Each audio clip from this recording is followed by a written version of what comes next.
Review 360 is a feature that allows your SMEs, stakeholders, and peers to review your lesson before it goes live.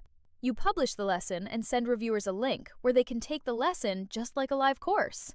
The difference is that reviewers can leave comments directly on individual slides, identifying items that need to be corrected or adjusted.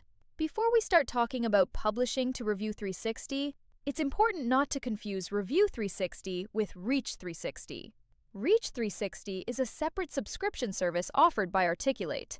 It is an LMS platform hosted by Articulate and is included with team licenses or available as an add-on for individual licenses.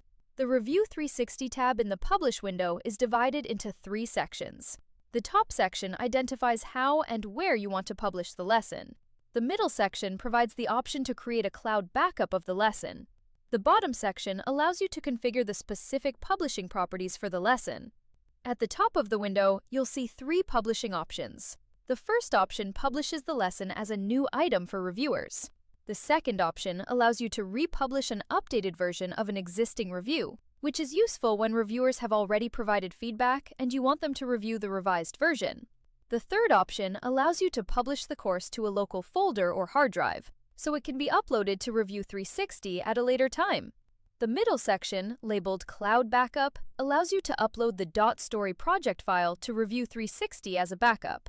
This can be helpful if you do not have an external server or backup location for storing project files.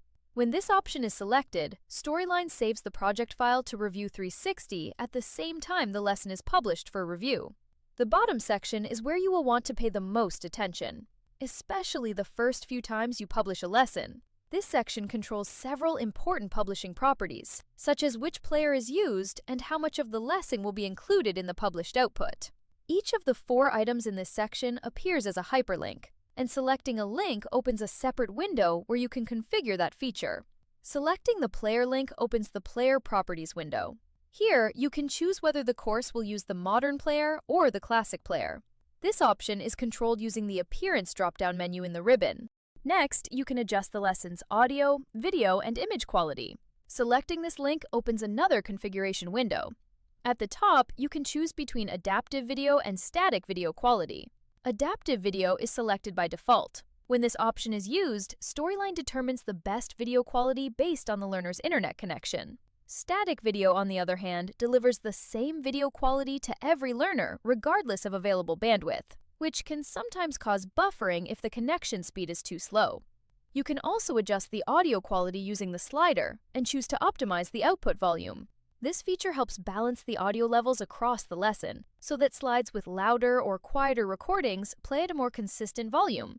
One thing to remember is that increasing audio quality also increases the overall file size of the published course. The final quality setting affects the clarity and compression of images used in the lesson. The next option allows you to control how much of the lesson is published. For example, if stakeholders only asked you to fix a single slide in a 20-minute course, it may not make sense to have them review the entire lesson again. Instead, you can publish only the specific slide or scene that was updated. The final option allows you to determine what counts as course completion. Completion can be based on several criteria. The learner may need to view a certain number or percentage of slides, pass a quiz that is reported through a results slide, or complete a specific action tied to a trigger. One word of caution when configuring completion settings: be careful about requiring learners to view every slide in the course. If your lesson contains branching scenarios or lightbox slides, learners may not actually visit every slide. In that situation, a learner could complete the entire experience but still fail to receive completion credit.